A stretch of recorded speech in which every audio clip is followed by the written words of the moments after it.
আসসালামু আলাইকুম প্রিয় দর্শক, আমাদের এই অন্তর্বর্তীকালীন সরকার দায়িত্ব নেওয়ার পর আমি মনে করি একটা বেশ বড় ঘটনা আজকে ঘটেছে। সেটা হলো তারা যে সংস্কার কমিশনগুলো গঠন করেছিল বিভিন্ন বিষয়ের উপর, 11টি সংস্কার কমিশন, তার মধ্যে 4টা কমিশন আজকে তাদের রিপোর্ট জমা দিয়েছে। তারা রিপোর্ট জমা দিয়েছে প্রধান উপদেষ্টার কাছে। তো সেই কমিশনগুলো কি কি? সংবিধান বিষয়ক কমিশন যেটা আছে, নির্বাচন ব্যবস্থা নিয়ে যে কমিশন আছে, দুর্নীতি বিষয়ক যে কমিশনটা আছে, এবং পুলিশ সংস্কার নিয়ে যে কমিশন, এই 4টা কমিশন তারা তাদের রিপোর্ট জমা দিয়েছে। এই 4টা নিয়েই আমি কথা বলতে চাই, কিন্তু একদিনে তো সব সম্ভব হবে না, এবং একদিনেও একটা কমিশন নিয়ে বলা সম্ভব হবে না, কারণ ব্যাপক বড় তো বিষয়গুলো, খুঁটিনাটি অনেক কিছু আছে, আর সব কিছু আমি এখনো হাতে পাইও নি। যতটুকু পেয়েছি তার উপর কিছু কিছু আলোচনা করব। আজকে আমি প্রধানত আমার আলোচনা সীমাবদ্ধ রাখব সংবিধান সংস্কার বিষয়ক যে কমিটি, তারা যে রিপোর্টটা জমা দিয়েছে তার উপর। আমি প্রথমে বলে দিই, যখন কমিশনগুলো গঠন করা হয়, প্রথম যখন 6টা কমিশন গঠন করা হয়, যে কমিশনটার গঠন নিয়ে আমার সবচেয়ে বেশি আপত্তি কিংবা প্রশ্ন ছিল সেটা হলো সংবিধান সংস্কার বিষয়ক কমিশন। এটা নিয়ে আমি মনে করেছিলাম যে এই কমিশনটা আরও অন্যভাবে করা যেত। 2-1 সদস্য নিয়ে আমার আপত্তির কথা আমি গোপন রাখিনি, আমি প্রকাশ্যে বলেছি। তারপরেও এই কমিশনের যতটুকু রিপোর্ট আমি দেখেছি, বটম লাইন হলো আমার এই কমিশনের রিপোর্ট আমার কাছে খুবই ভালো লেগেছে। আমি যখন আপত্তি করেছিলাম তখন ব্যক্তি যোগ্যতা নিয়ে আপত্তি করেছিলাম। আমি বলেছিলাম উনি কেন, সেগুলো আমার তখনকার ব্যাপার ঠিকই ছিল। আমি এখনও মনে করি সেগুলো আমি যা বলেছিলাম ঠিকই বলেছিলাম, কিন্তু তারা যেটা করেছে সেটা আমার প্রত্যাশার কাছাকাছি আছে। এই জন্য আমি এই কমিশনের প্রধান সহ বাকি সকলকে শুরুতে একটা ধন্যবাদ দিতে চাই যে আপনারা একটা বড় কাজ করেছেন।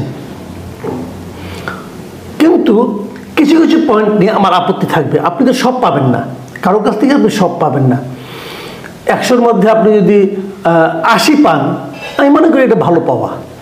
সেরকম যে 20% নিয়ে আমার আপত্তি আছে সেটা হলো সংবিধানের যে মূল নীতিগুলো আছে। 4টা মূলনীতি আগে ছিল। 71 সালের আমাদের স্বাধীনতা যুদ্ধের পর, স্বাধীনতা যুদ্ধের চেতনাকে ধারণ করে যে সংবিধান আমাদের রচিত হয়েছিল, সেখানে 4টা মূলনীতি ছিল। সেই 4টা মূলনীতি কী কী ছিল? গণতন্ত্র, ধর্মনিরপেক্ষতা, জাতীয়তাবাদ এবং সমাজতন্ত্র। এই 4টা ছিল। এটা নিয়ে বিতর্ক থাকতে পারে, এখানে ঝামেলা ছিল, আমি অস্বীকার করি না। আবার পরবর্তীতে রাষ্ট্র ধর্ম ইসলাম যুক্ত হয়েছিল, সেগুলো নিয়েও ঝামেলা ছিল। তো আমি বিভিন্ন পত্রপত্রিকায় যতটুকু জেনেছি, আমি সম্পূর্ণ সংবিধানের সংস্কার কমিশনের রিপোর্টটা দেখিনি, যতটুকু আমি জেনেছি ততটুকু নিয়ে আজকে আলোচনা করব। আগামীতে যখন আরও দেখবো তখন আরও আলোচনা করব। প্রথমত হলো এই 4টা মূলনীতির থেকে এই কমিশন 3টাকে বাদ দিয়েছে, এখানে 1টাকে রেখেছে গণতন্ত্রকে। এই যে বাকিগুলোকে বাদ দেওয়া, এইগুলো নিয়ে আমার একটা কিছু অবজারভেশন আছে। সে অবজারভেশন হলো, দেখুন এই রিপোর্টটা নিয়ে কিন্তু রাজনৈতিক দলগুলোর সঙ্গে বসা হবে। রাজনৈতিক দলগুলো কিছু কিছু বিষয়ে আপত্তি করবে, অথবা তারা কিছু যোগ করতে চাইবে। যেগুলো কমন পড়বে সেগুলো থাকবে, আর যেগুলো কমন পড়বে না সেগুলো বাদ পড়ে যাবে। এই হবে নিয়মটা, মোটামুটি যতটুকু আমি বুঝতে পেরেছি। আমার ধারণা 2টো পয়েন্টে আলোচনাটা বেশ বিতর্ক তৈরি করবে মূলনীতি নিয়ে।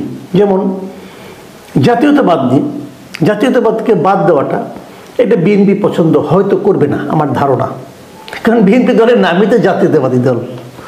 তারা জাতীয়তাবাদকে বাদ দিয়ে একটা রিপোর্ট তারা খুব সহজে আনন্দের সঙ্গে মেনে নেবে, এটা আমার কাছে মনে হয় না। এখানে আওয়ামী লীগ নেই। আওয়ামী লীগ থাকলে হয়তো তারা ধর্মনিরপেক্ষতা নিয়ে প্রশ্ন তুলত, বাদ দেওয়া, ধর্মনিরপেক্ষকে বাদ দেওয়া নিয়ে প্রশ্ন তুলত। আওয়ামী লীগ নেই, ঠিক আছে, আওয়ামী লীগকে বাদই রাখলাম আমি। কিন্তু আরও অনেকগুলো বামপন্থী দল আছে, তারা কিন্তু ধর্মনিরপেক্ষতাকে আমাদের জাতীয় মূলনীতিতে, সংবিধানের মূলনীতিতে রাখাটা পছন্দ করবে বলে আমার মনে হয়। সেটা যখন ওরা না দেখবে তাদের আপত্তি আসবে বলেও আমার ধারণা। কিন্তু এর বিপরীতে তারা যা আনতে চেয়েছেন, সেখানে তারা 5টা মূলনীতি দিয়েছেন, 4টার জায়গায় 5টা। সেই 5টা কি? সাম্য, মানবিক মর্যাদা, সামাজিক সুবিচার, বহুত্ববাদ ও গণতন্ত্র।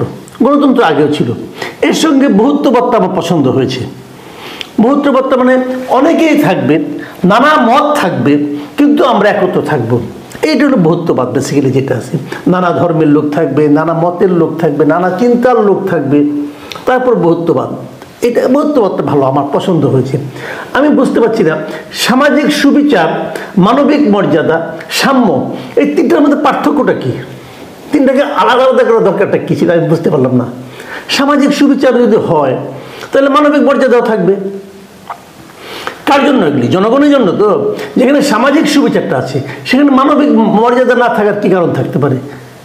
আবার সেখানে সাম্য না থাকার কী কারণ থাকতে পারে? সাম্য, মানবিক মর্যাদা এবং সামাজিক সুবিচার, এই তিনটা আসলে একই বিষয়।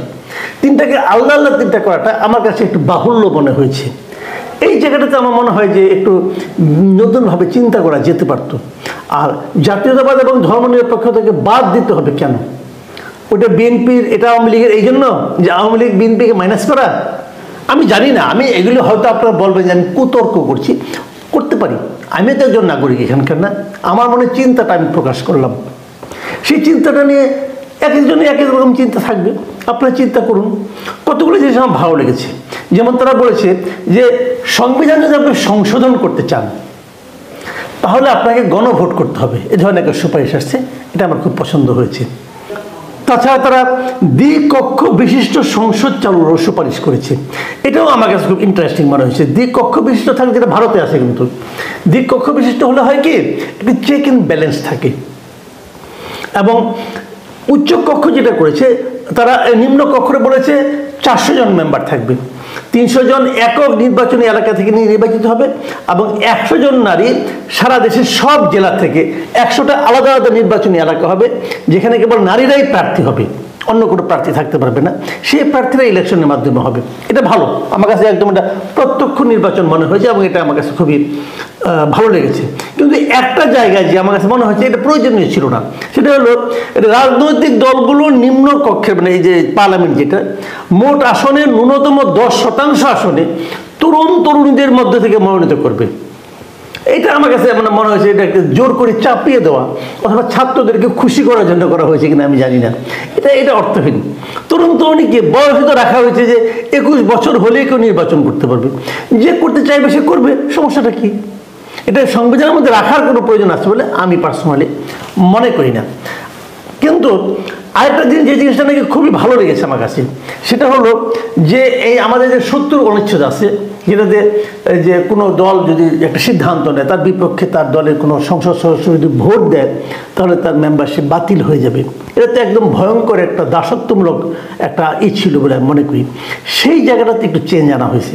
সেখানে বলা হয়েছে যে অর্থ বিল ছাড়া অন্য সকল বিলে, সকল সময় যে কোনো সংসদ সদস্য তার নিজ দলের বিরুদ্ধেও ভোট দিতে পারবে। এটা আমার কাছে খুবই পছন্দ হয়েছে। উচ্চকক্ষ সম্পর্কে বলা হয়েছে, ওটা ডিটেলে পরে আলোচনা করা যাবে। উচ্চকক্ষে কিন্তু যে রাজনৈতিক দলগুলো যে সংখ্যানুপাতিক প্রতিনিধিত্ব চাচ্ছিল যে কত % ভোট তারা পাবে, সেটা ওখানে কিন্তু উচ্চকক্ষে যে কোনো পলিটিক্যাল পার্টি যদি 1% ভোট পায় তারাই উচ্চকক্ষে তাদের মানে মেম্বারের জন্য, মনোনয়নের জন্য মনোনীত করতে পারবে। তারপরে সেটা নানা পদ্ধতিতে ভোটে পাস হবে। এটা ডিটেল পরে আলোচনা করা যাবে। বাট উচ্চকক্ষ থাকাটাকে আমি পছন্দ করেছি, এবং সংখ্যানুপাতিক পদ্ধতিতে এখানে নির্বাচন হওয়ার যে ব্যাপারটা, এটা থাকাতে যে জিনিসটা হয়েছে যে সকল দলের কিন্তু এক ধরনের প্রতিনিধিত্ব আলটিমেটলি থাকছে। রাষ্ট্রপতি নিয়েও যেভাবে রাষ্ট্রপতি নির্বাচনের যে পদ্ধতি করা হয়েছে, সেখানেও আগে যেমন প্রধানমন্ত্রী ইচ্ছাদের আধার একজন রাষ্ট্রপতি নির্বাচিত হতো, এখন আর তা হবে না। এটাও যেভাবে নির্বাচন পদ্ধতিটা, এটা আমার কাছে পছন্দ হয়েছে। প্রধানমন্ত্রীর পদটা নিয়ে বলা হয়েছে যে মাত্র তারা 2 বার থাকতে পারবে। এটা এক পরপর 2 বার হতে পারে, মাঝখানে গ্যাপ দিয়েও হতে পারে, কিন্তু 2 বারের বেশি না। এটা আমার কাছে মানে খুবই ভালো লেগেছে। এবং আরেকটা কথা বলা হয়েছে, যিনি প্রধানমন্ত্রী থাকবেন তিনি দলীয় প্রধান থাকতে পারবেন না, এবং তিনি সংসদ নেতাও হতে পারবেন না। মানে ক্ষমতার একটা মানে ভাগ করে দেওয়া, ক্ষমতাটাকে এক কেন্দ্রে না রাখার যে প্রস্তাবগুলো এসেছে, এটাও আমার কাছে পছন্দ হয়েছে। তারপর অন্তর্বর্তী সরকার এসেছে, নতুন নির্বাচনের সময় অন্তর্বর্তী সরকার থাকবে এবং সেটা হবে অনেকটা তত্ত্বাবধায়ক সরকারের আদলে হবে। সেই ফরম্যাটগুলো ডিটেল আরও আসছে, এগুলো নিয়ে পরে হয়তো আলোচনা করা যাবে। সব মিলিয়ে আমি বলবো যে মোটামুটি আমার কাছে মানে এর চেয়ে খুব ভালো কিছু হয়ে যেত এটা আমার কাছে মনে হয় না। প্রস্তাবগুলি ভালো, একমাত্র মূলনীতি বিষয়ে কিছু জটিলতা হয়তো তৈরি হবে, বাকিগুলি নিয়ে খুব একটা অন্যান্য দলগুলো আপত্তি করবে এটা আমার কাছে খুব একটা মনে হয় না। তা আমার ধারণা সংবিধান ব্যাপারে আমরা হয়তো একটা ভালো কিছুই পেতে যাচ্ছি। আমি এজন্য এই কমিটির সকলকে, বিশেষ করে অধ্যাপক আলী রিয়াজকে আমি ধন্যবাদ জানাতে চাই। আলী রিয়াজ ব্যক্তিগতভাবে আমার শিক্ষক, ইউনিভার্সিটিতে আমার টিচার ছিলেন। ওনার ব্যাপারে আমার শুরুর থেকে অনেক আপত্তি ছিল। স্যারকে বলবো, স্যার আমি যেটা বলেছি আমি আমার উপলব্ধি থেকে বলেছি, কিন্তু এখন যেটা পেয়েছি আপনি যেটা দিয়েছেন আপনাকে জন্য আমি ধন্যবাদ জানাচ্ছি। প্রিয় দর্শক, আমরা জানি না এটা নিয়ে রাজনৈতিক দলগুলো শেষ পর্যন্ত কি করবেন। আমি চাইব এটা নিয়ে অহেতুক বিতর্ক না বাড়িয়ে আমরা একটা ভালো সংবিধান পেতে যাচ্ছি। যে জিনিসটা ভালো সংবিধান পাওয়াটা, এটাকে আপনারা সবাই মেনে নেবেন এবং এখান থেকে যেগুলো পরিবর্তন হওয়া দরকার হবে আপনারা আপনাদের প্রস্তাবগুলি দিবেন। আমার ধারণা সরকারও সেগুলো গ্রহণ করবে, করে আমরা সব মিলিয়ে একটা পজিটিভ দেশের জন্য হবে এমন একটা সংবিধান হয়তো পেতে যাচ্ছি।